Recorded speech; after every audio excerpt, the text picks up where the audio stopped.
नहीं है कि कौन पढ़ सकता है कौन नहीं पढ़ सकता है। बहुत बार ऐसा प्रश्न पूछा जाता है। एक मैया ने मुझसे पूछा कि महाराज हम हनुमान चालीसा पढ़ सकते हैं क्या? माताओं को हनुमान चालीसा पढ़ने का अधिकार है? हमने कहा माताजी हमसे क्या पूछ रही हो, श्री हनुमान चालीसा ने ही उत्तर दिया है। जो यह पढ़े हनुमान चालीसा, जो पढ़े, चाहे वह महिला हो, पुरुष हो, बालक हो, वृद्ध हो, युवक हो, रोगी हो, निरोगी हो,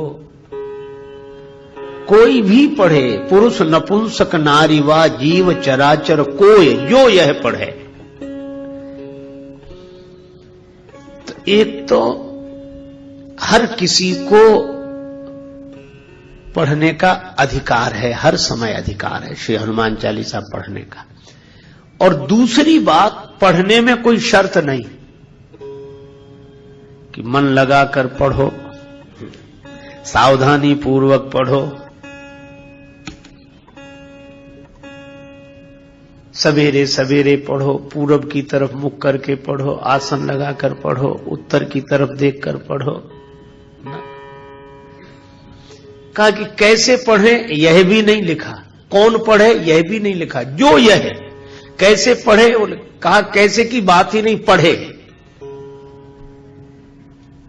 कितनी सुविधा है हनुमान चालीसा। जो कोई भी पढ़े, केवल पढ़े, उसको सिद्धि मिल जाएगी।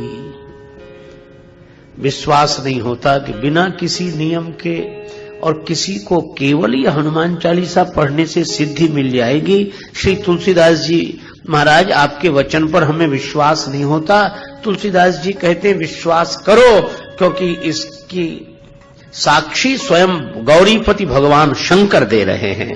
भगवान शंकर की साक्षी करके कहता हूं कि कोई भी कैसे भी श्री हनुमान चालीसा का पाठ करे, इस ग्रंथ को पढ़े, उसे अवश्य सिद्धि की प्राप्ति होगी होगी होगी। तो ऐसी महिमा है श्री हनुमान चालीसा की, और जिस ग्रंथ की ऐसी महिमा है उसी की कथा हम लोग श्री सीताराम जी की मंगलमयी प्रेरणा से कल की भांति आज भी श्रवण कर रहे हैं।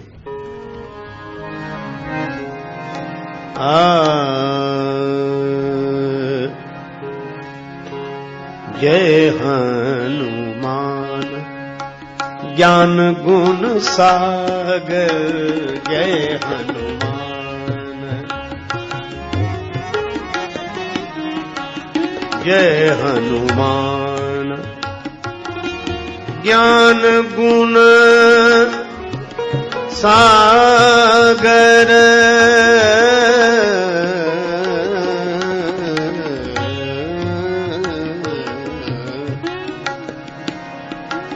जय हनुमान, जय हनुमान, जय हनुमान। श्री तुलसीदास जी कहते हैं हनुमान जी महाराज की जय हो जय हो। वे ज्ञान और गुणों के सिंधु हैं। ज्ञान के सिंधु हैं क्योंकि सूर्य भगवान से उन्होंने ज्ञान प्राप्त किया है, ज्ञानियों में अग्रगण्य है। गुण सागर है। कल कहा गया था कि जहां गुण है वहां दोष है। केवल गुण ही गुण किसी के जीवन में हो, यह प्रकृति के नियम के विरुद्ध है। किंतु हनुमान जी में दोष नहीं, गुण ही गुण है। क्यों? इसलिए क्योंकि जानकी माता ने उन्हें आशीर्वाद दिया है, सुन सुत सद्गुण सकल तव हृदय बसहु हनुमंत। जानकी माता के आशीर्वाद से वे सकल गुण निधानम हैं, अखिल गुणगण निलय हैं श्री हनुमान जी महाराज। और एक बात और है, गुण सज्जन के पास इकट्ठे होकर रहते हैं। जैसे वर्षा चारों तरफ होती है, पानी बरसता है फिर बहता है, पर तालाब में जाकर ठहरता है। भगवान श्री राम जी ने लक्ष्मण जी से यही कहा, सिमिट सिमिट जल भरहि तलावा, जिम सदगुण सज्जन पहि आवा। सदगुण सज्जन के जीवन में ठहरते हैं।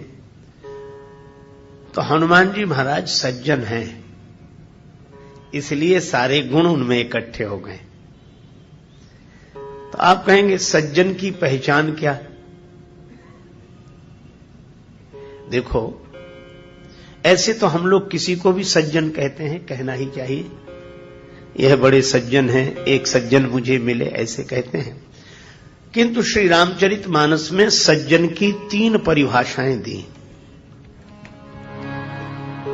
एक तो स्वयं श्री हनुमान जी ने बताया सज्जन कौन, एक भगवान श्री राम जी ने बताया सज्जन कौन, और एक श्री तुलसीदास जी ने सज्जन की परिभाषा दी।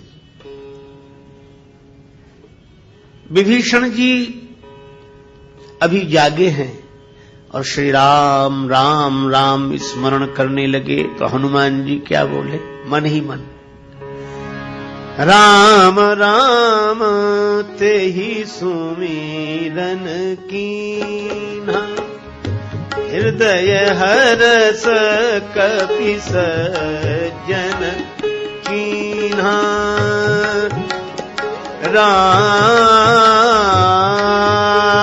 हनुमान जी निरंतर नाम स्मरण करते रहते हैं, जय सिया राम, जय जय सिया राम, जय सिया राम, जय जय सिया राम, राम राम राम राम स्मरण करते हैं। तो हनुमान जी सज्जन हैं, इसीलिए गुण सागर हैं। जय हनुमान ज्ञान गुण सागर, क्योंकि जिम सदगुण सज्जन पहि आवा। दूसरी बात, श्री राम जी ने परिभाषा दी सज्जन की, जननी जनक बंधु सुत दारा, तनु धनु भवन सुहृद परिवारा, सबके ममता ताग बटोरी, मम पद मन ही बांध बरडोरी। माता पिता, भाई पुत्र पत्नी, शरीर, धन मकान परिवार, सबसे अपनी ममता हटाकर श्री राम जी कहते हैं कि जो मेरे चरणों से जोड़ दे वह सज्जन है। अस सज्जन मम उर बस कैसे। तो हनुमान जी ने तो अपनी पूरी ममता भगवान के चरणों से जोड़ दी। एक दिन श्री राम जी ने कहा, हनुमान मैंने तुम्हें कोई पद नहीं दिया, किष्किंधा का पद सुग्रीव को तुम्हारे कारण मिला, लंका का पद विभीषण जी को तुम्हारे कारण मिला, और अयोध्या का पद मुझे तुम्हारे कारण मिला, पर तुम्हें कोई पद नहीं मिला। हनुमान जी ने कहा कि सबसे ज्यादा लाभ में तो मैं हूं प्रभु। राम जी ने कहा कैसे? कहा कि सुग्रीव को किष्किंधा का 1 पद मिला, विभीषण को लंका का 1 पद मिला, है ना, और अयोध्या का 1 पद आपको मिला। और हनुमान जी ने तो प्रभु के चरणों में सिर रखकर कहा कि प्रभु मुझे तो आपके ये 2-2 पद मिले हैं, तो जिसे 2-2 पद मिले हों वो 1 पद के चक्कर में काहे को पड़ेगा। सबके ममता ताग बटोरी, मम पद मन ही बांध बर डोरी। इस दृष्टि से भी हनुमान जी सज्जन है। अब एक परिभाषा श्री तुलसीदास जी ने दी है कि सज्जन कौन? कहा कि दूसरे के सुख को देखकर जो सुखी हो जाए, दूसरे के सुख से जो प्रसन्न हो वह सज्जन है। कैसे? बरसात होती है, नदियों में जल बढ़ता है, उमड़ घुमड़ कर नदियां चलती हैं, तालाब भी उमड़ने घुमड़ने लगता है। जग बहु नर सर सरी सम भाई, जे निज बाढ़ बढ़ई जल पाई। ऐसे तो दुनिया में बहुत से लोग हैं कि अपने में कुछ बढ़ोतरी होने पर उमड़ने घुमड़ने लगते हैं, लेकिन सज्जन कौन? कहा कि समुद्र में ज्वार कब आता है? कहा कि जब पूर्णिमा के दिन चंद्रमा पूर्ण होता है। तो पूर्णता तो चंद्रमा को मिली है और ज्वार समुद्र में आ गया, समुद्र का हृदय हर्ष से भर गया चंद्रमा की पूर्णता देखकर। सज्जन सकृत सिंधु सम कोई, देख पूर विधु बाढ़ई जोई। तो वे सज्जन हैं जिनका स्वभाव समुद्र की तरह है, पूर्णता दूसरे की देखकर अपने हृदय में हर्ष उमड़ने लगे तो समझ लो हम सज्जन हैं। तो इस दृष्टि से भी हनुमान जी सज्जन है। क्यों? राज्य सुग्रीव को मिले तो हनुमान जी प्रसन्न, राज्य विभीषण को मिले तो हनुमान जी प्रसन्न, और राम राज्य अयोध्या वासियों को मिले तो हनुमान जी प्रसन्न। यह सज्जन है, और सद्गुण सज्जन के पास ही ठहरते हैं। इसीलिए कहा जिम सद्गुण सज्जन पही आवा। तो हनुमान जी सज्जन हैं, इसीलिए सारे गुण उनके पास इकट्ठे हैं। तभी गोस्वामी जी कहते हैं जय हनुमान ज्ञान गुण सागर।